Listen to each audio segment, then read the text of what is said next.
no estudo do Bíblia Fácil Daniel. Hoje nós vamos estudar um versículo aí, alguns versículos do capítulo 12, e amanhã nós vamos estudar mais outros versículos do capítulo 12. Então hoje nós vamos estudar uma parte desse capítulo e vamos estudar outra parte. E hoje nós vamos tratar, gente, sobre um tema de eventos finais, um tema do tempo do fim, certo?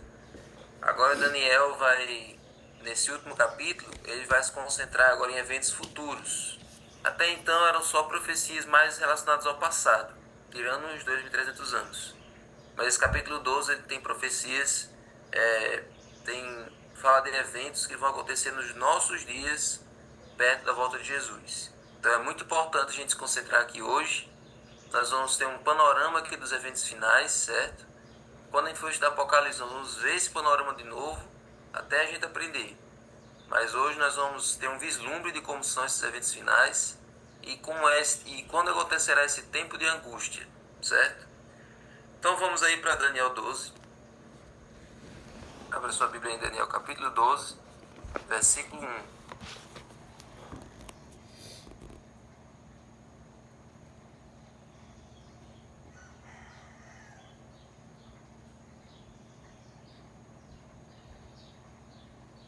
Então, Daniel 12, 1. Tem aí esse capítulo trata dos últimos eventos antes do estabelecimento do reino eterno de Cristo.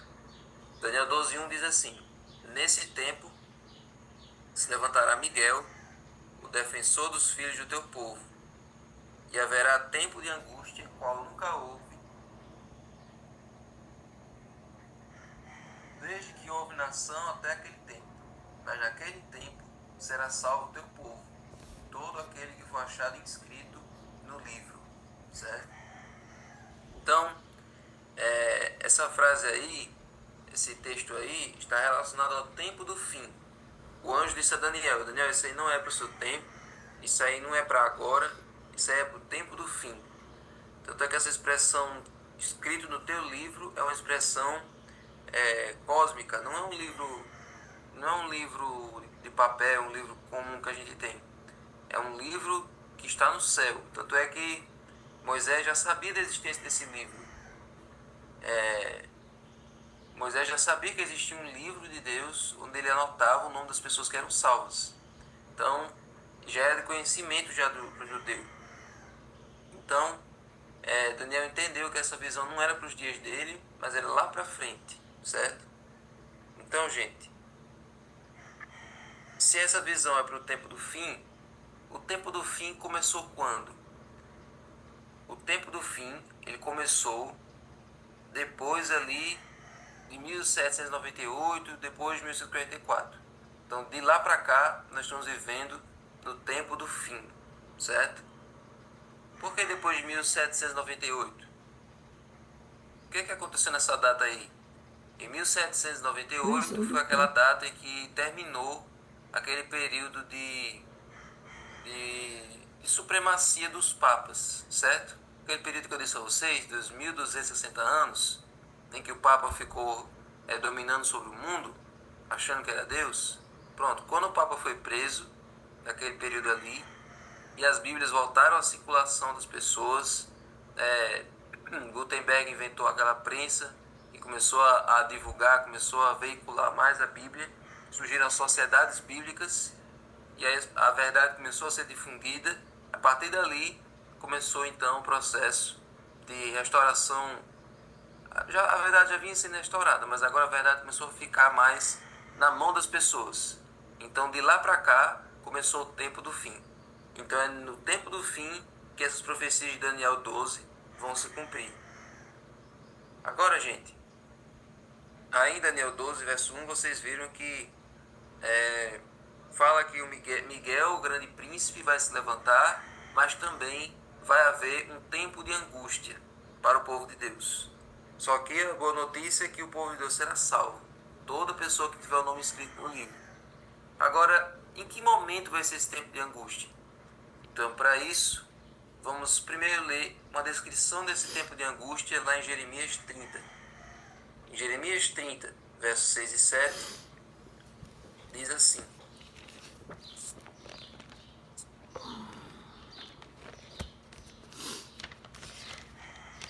assim, ó. Perguntem e vejam se o homem pode dar luz a uma criança. Porque então vejo todos esses homens com as mãos na cintura, como se fosse uma mulher que está dando a luz? E por que se tornaram pálidos todos os rostos? Ah, que grande é aquele dia, e não há outro semelhante. É tempo de angústia para Jacó, mas ele será salvo dela. Amém. Então, aí fala de um tempo de angústia para o povo de Deus. Só que fala que esse tempo de angústia é para Jacó. Ou seja, o tempo de angústia que o povo de Deus vai passar é semelhante ao período de angústia que Jacó viveu. Então, vocês todos lembram qual foi a experiência de Jacó, certo? E qual é o paralelo entre a experiência de Jacó e a experiência do povo de Deus? Essa história de Jacó foi naquele período que ele estava já com toda a sua família, com as suas 4 mulheres, que eram Lia, Raquel, Bila e Zilpa, seus 12 filhos ali, tinham atravessado o rio, e aí souberam que Esaú estava vindo com seus irmãos para querer se vingar. E aí Jacó fica preocupado, Jacó ali divide a sua família em grupos, e aí ele atravessa o rio e vai até um lugar mais afastado para buscar a presença de Deus. E ali ele fica angustiado porque sabe que no dia seguinte Esaú vai vir e provavelmente vai matar toda a sua família.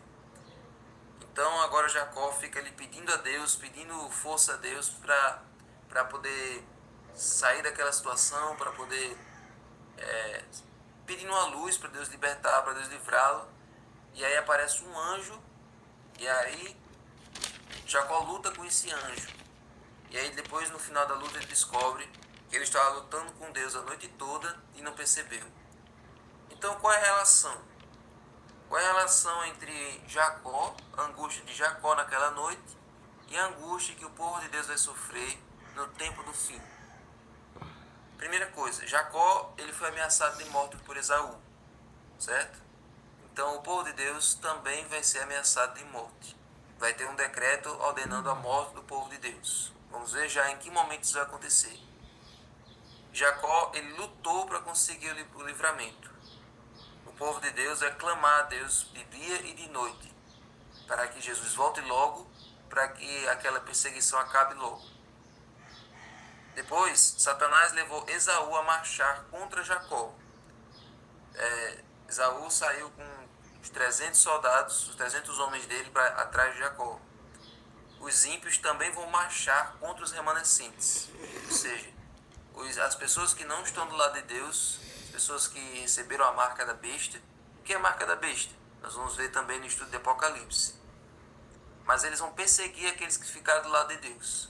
Vão usar toda a tecnologia, todos os meios para procurar, porque nesse momento aí, os remanescentes, o povo de Deus, já não vai estar mais nas cidades. Eles vão ter fugido para os campos e dos campos para os lugares mais afastados.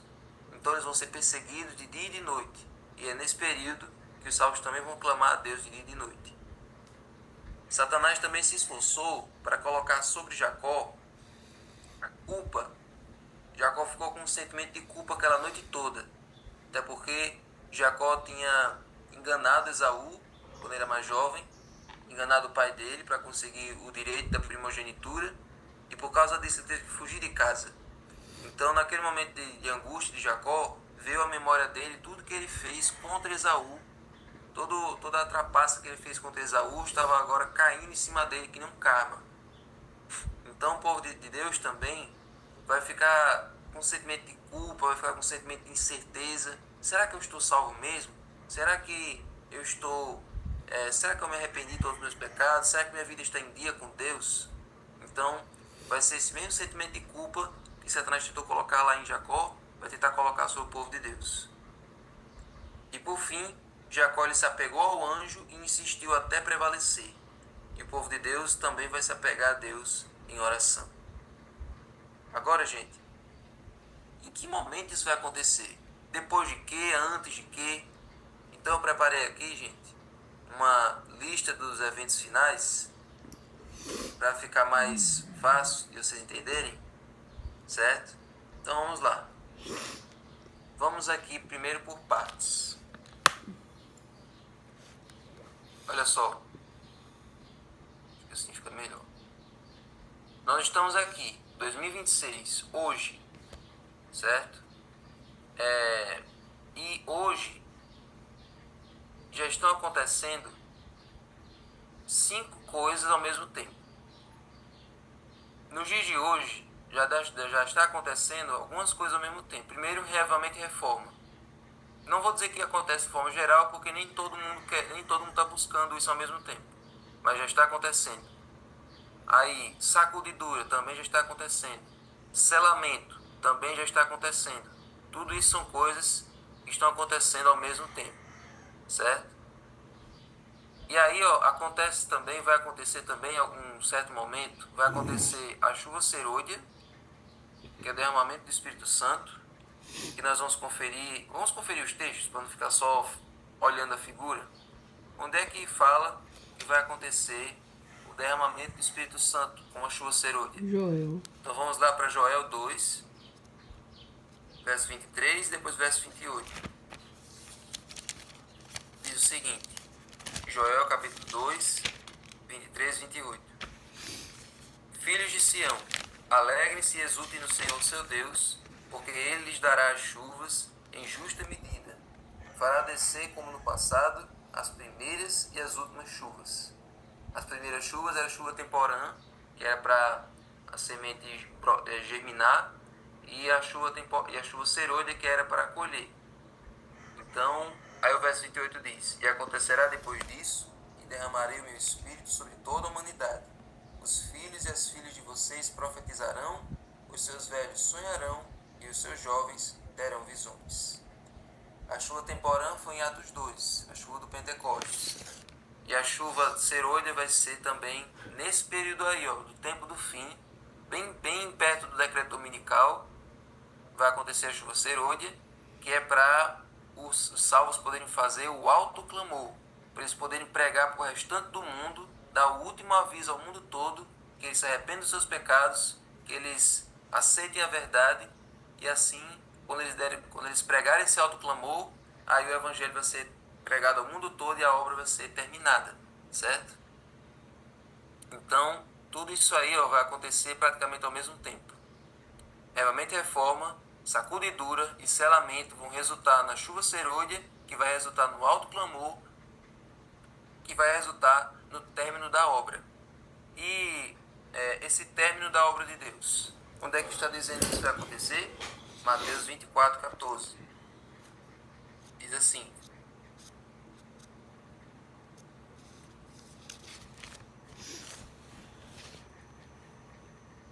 e será pregado este evangelho do reino por todo o mundo, para testemunha a todas as nações. Então virá o fim.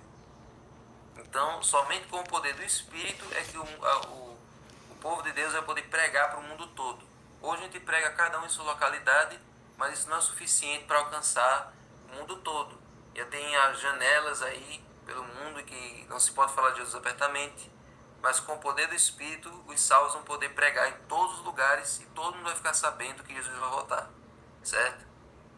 Então, gente, tudo isso aí está aí dentro desse período. E aí, nesse período aí, pós chuva serôdia e alto clamor, vai acontecer o decreto dominical, certo? Onde é que fala que vai existir esse decreto?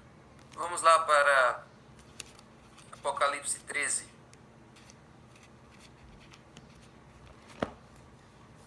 Apocalipse 13, 14 a 17, diz assim: seduz aqueles que habitam sobre a terra por causa dos sinais que foi permitido realizar diante da besta, dizendo aos que habitam sobre a terra que façam uma imagem à besta, àquela que foi ferida à espada e sobreviveu. Ele foi concedido poder para dar vida à imagem da besta, para que também a imagem da besta falasse e fizesse morrer todos os que não adorassem a imagem da besta. A todos os pequenos, os ricos, os grandes, os pobres, os livres, os escravos, faz com que lhe seja dada certa marca na mão direita ou na testa, para que ninguém possa comprar ou vender, senão aquele que tem a marca, o nome da besta ou o número do seu nome. Só resumindo aqui, porque quando a gente for estudar Apocalipse, a gente vai entrar em mais detalhes. A besta que emerge do mar representa o papado. A besta que emerge da terra representa os Estados Unidos. Os Estados Unidos vai fazer uma homenagem ao papado, certo? E essa homenagem vai ser através dessa imagem aqui da besta, que representa o decreto dominical.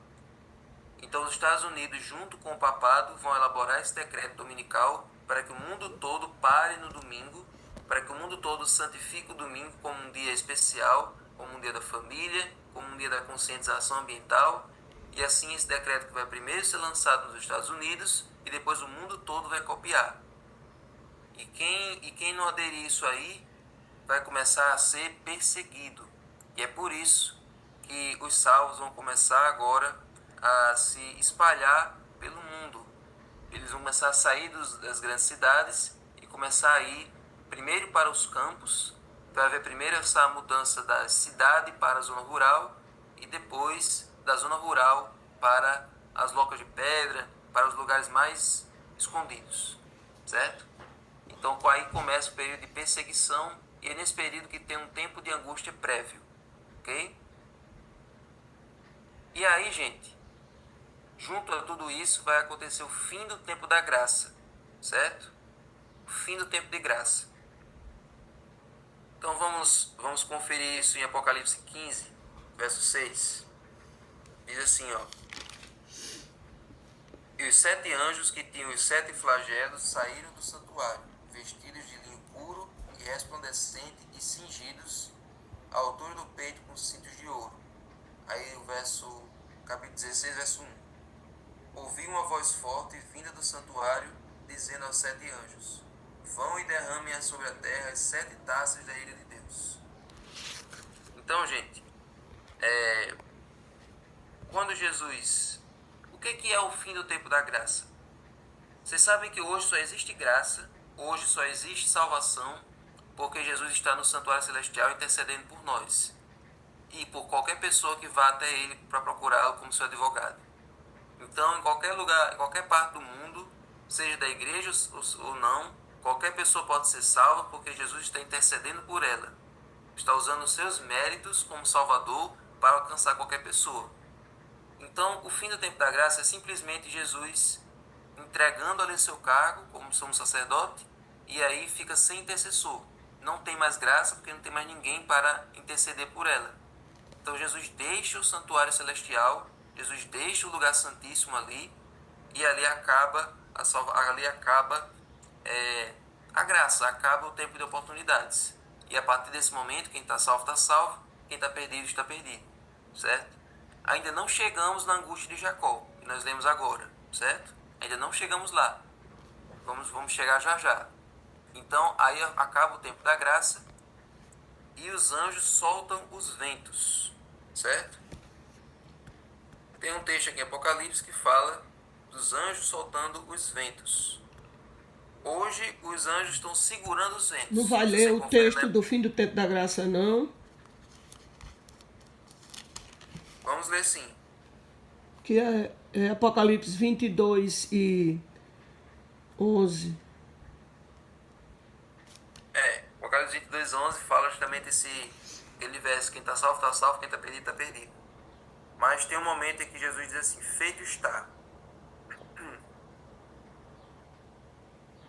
E quando Jesus diz assim, feito está, então é o período em que ele encerra a função dele como nosso intercessor.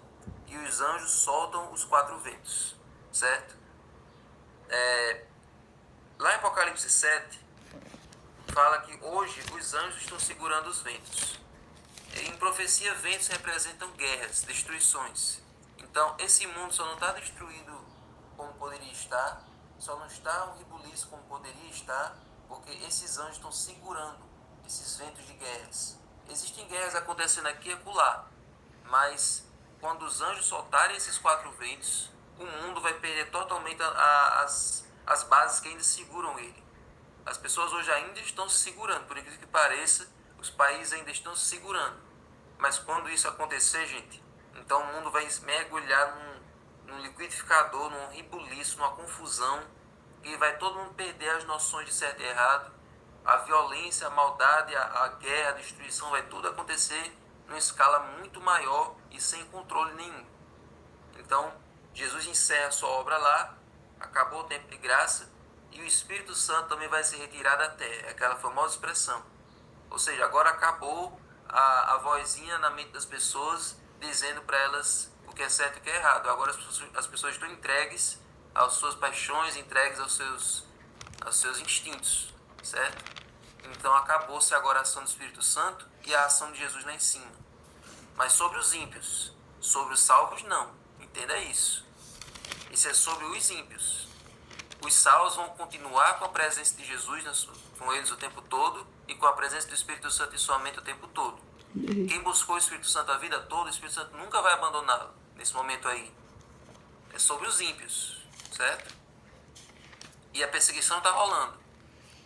E aí, agora, já que Jesus encerrou o seu tempo de graça, Jesus encerrou a sua obra no santuário celestial, começa agora o período de tempo de angústia e as 7 pragas. Esses anjos segurando as suas taças para derramar sobre a terra são as 7 pragas. Essas 7 pragas vão afetar o mundo todo, mas vão afetar principalmente os ímpios, certo? Os ímpios vão sofrer com as 7 pragas, úlceras, o sol quente, as águas se transformando em sangue. Tudo isso eles vão experimentar durante as 7 pragas. É o castigo de Deus sobre a humanidade, certo? E aí, gente, enquanto estão rolando as 7 pragas, vai acontecer o decreto de morte. Todas as pessoas que não aceitaram a marca da besta, porque essa marca da besta vai ser uma forma de identificar se a pessoa... Vai ter uma identificação visível de que a pessoa aceitou ou não aquela marca. Quem não aceitou vai estar enquadrado nesse decreto de morte. E assim, por isso que os salvos vão fugir, por isso que os salvos vão ser perseguidos, porque eles não aceitaram esse decreto de morte. E aí os salvos vão fugir dos lugares povoados. E é aí que acontece a angústia de Jacó, depois do decreto de morte. Primeiro tem o decreto dominical, e depois tem o decreto de morte. Agora é para matar mesmo. Você vê que hoje não existe uma ordem assim na lei que mande matar. Hoje é sempre prisão e até tortura, mas não existe mais essa pena de morte. A pena de morte não existe mais assim, não é tão mais socialmente aceita. Mas nesse momento aí, o decreto de morte vai acontecer e vai ser imposto sobre os salvos, sobre o povo de Deus. Mas a boa notícia, gente, é que depois do decreto de morte, nenhum salvo morre mais. Os salvos vão sobreviver. Quem estiver vivo nesse momento aí vai sobreviver para ver Jesus voltando ao vivo, certo? Os salvos não vão morrer nesse decreto de morte. Então, mesmo que eles sintam a angústia de Jacó, mas depois disso, Jesus vai confortar o coração deles, vai animar eles, porque entre a 6ª e a 7ª praga, gente, isso agora é um detalhe do Espírito de Profecia. Entre a 6ª e a 7ª praga, Deus vai aparecer no céu, as mãos de Deus segurando as tábuas da lei, e ele vai dizer o dia e a hora da volta de Jesus. O mundo todo vai ver a lei de Deus assim, com as mãos de Deus segurando. Esse detalhe está no livro Grande Conflito, naquele capítulo Livramento do Povo de Deus. Você pode pesquisar depois. Deus vai aparecer segurando as tábuas dos mandamentos. O mandamento do sábado vai estar com um destaque, uma luz especial, e todos os ímpios vão perceber que foi por causa da desobediência àquele mandamento que eles receberam a marca da besta e por isso estão eliminados. E o Deus vai dizer a data e a hora da volta de Jesus. E por causa disso, agora os salvos relaxam, os salvos agora ficam felizes. Por quê? Porque agora eles têm certeza de que a redenção deles está se aproximando. Se eles estão vivos até agora, é porque eles estão sendo protegidos por Deus. Até porque nos lugares onde eles estão, nos lugares afastados, onde eles estão escondidos, Deus vai mandar os anjos para trazer comida para eles. Então anjos em forma humana vão aparecer trazendo comida para eles poderem sobreviver ali. Então Deus vai guardar os seus filhos nesse período de angústia de Jacó, certo? E nesse momento também tem um outro detalhe. Os salvos, que agora já estão salvos, o destino já está guardado, não vai ter mais desejo de pecar. não vai ter mais vontade de pecar, porque a proximidade da volta de Jesus está tão grande, está tão pertinho de Jesus voltar, falta agora poucas semanas praticamente, que não vai ter mais vontade de pecar. Agora vamos nos consagrar totalmente, porque está quase chegando, está quase se aproximando o fim. Então os salvos não vão ter mais esse desejo. Então daí para a volta de Jesus é bem pertinho, é uma coisa de dias, coisa de meses, coisa de semanas, certo? Então, gente, eu trouxe aí um panorama dos eventos finais. Eu posso refinar isso aí, trazer um panorama melhor, mas aí já está bem completo, já está bem estruturado. Qual é o passo a passo dos dias de hoje até a volta de Jesus. Do decreto dominical até a volta de Jesus, certo? Mas vamos continuar estudando aqui. De novo para Daniel 12:1. Daniel 12:1 fala que vai vir esse tempo de angústia, mas naquele tempo será salvo o teu povo, todo aquele que for achado inscrito no livro. Onde é que fala sobre o livro da vida? Apocalipse 3, verso 5. Diz assim, ó: o vencedor será assim vestido de branco, e de modo nenhum apagarei o seu nome do livro da vida. Pelo contrário, confessarei o seu nome diante de meu Pai e diante dos seus anjos. E o capítulo 20, verso 15, diz assim: e se alguém não foi achado inscrito no livro da vida, esse foi lançado no lago de fogo. Então só existem dois lados. Ou você tem seu nome escrito no livro da vida, ou você é lançado no fogo. É fogo ou graça, é salvação ou perdição. Só existem dois lados. Na verdade, Deus tem 3 livros no céu. Os 3 livros do juízo. Deus tem o livro memorial, que é o livro onde ele escreve as boas obras, né, dos salvos. Tudo que eles fazem de bom está escrito nesse livro. Deus tem o livro da vida, que é o livro do registro dos salvos, o livro de todos aqueles que vão para o céu. E o livro da morte, que é onde estão escritos os pecados, onde estão escritas as faltas dos ímpios, certo?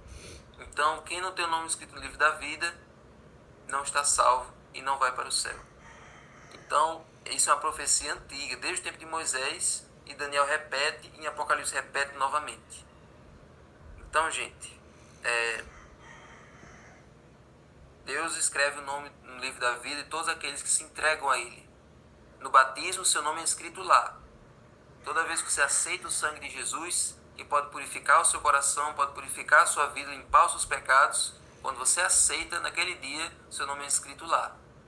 E para manter o seu nome lá, é preciso que você viva sempre obedecendo a Deus, e quando você pecar, voltar a Jesus como seu advogado. É assim que você mantém o seu nome escrito lá. Agora, Daniel ficou muito preocupado com tudo isso que ele viu. É muita informação, muita coisa que não era para a época dele. Então o anjo tranquilizou ele dizendo o seguinte, ó, capítulo 12, Daniel 12, verso 4 e 13. Diz assim, ó: quanto a você, Daniel, feche suas palavras, cele o livro até o tempo do fim. Muitos correrão de um lado para outro, e o saber se multiplicará. Esse saber se multiplicará, a gente sempre aplica com relação à ciência, mas é o saber sobre o livro de Daniel. As pessoas vão aprofundar os estudos sobre o livro de Daniel, e é isso que nós estamos fazendo aqui, cumprindo a profecia. E o verso 13: quanto a você, siga o seu caminho até o fim. Você descansará e ao fim dos dias se levantará para receber a sua herança. Ó, Daniel, no tempo, quando estiver perto de eu voltar, eu vou ressuscitar você para você ver tudo isso que você está escrevendo aqui. Você está escrevendo agora, mas você não faz nem ideia de quando é que isso vai acontecer, não é? Mas quando isso acontecer, eu vou ressuscitar você para você ver. Você vai poder estar naquele dia para ver a minha volta. Então, Deus tranquilizou Daniel de que um dia ele iria ressuscitar para receber a herança da vida eterna. Agora, quanto ao significado dessas visões, ele disse que ia deixar para nós. E é por isso que nós estamos estudando isso agora. O que foi revelado para Daniel está sendo revelado para nós. Então, amanhã, gente, nós vamos estudar mais alguns detalhes dos eventos finais. Tem mais alguns eventos aí, tem mais alguns detalhes que falta a gente estudar, e amanhã nós vamos entender isso. O que é que vai acontecer depois da volta de Jesus? Né? O que é que vai acontecer nesse período? Então nós vamos estudar com mais detalhes amanhã, mas acho que deu para vocês entenderem, pelo menos os eventos finais, o que é que vai acontecer até a volta de Jesus, certo? Então vamos orar. Senhor Deus, muito obrigado, Senhor, pelo conhecimento que o Senhor nos dá do tempo do fim. Amém. As coisas que o Senhor nos concede, que o Senhor nos revela para nós nos prepararmos. Que Teu Espírito esteja conosco, que nós possamos buscar o Teu Espírito hoje, para que naquele período nós possamos permanecer firmes. Amém. E assim temos nosso nome escrito no livro da vida. Amém. E assim podemos ir para o céu. Amém. Por favor, Senhor, que essas verdades não saiam do nosso coração.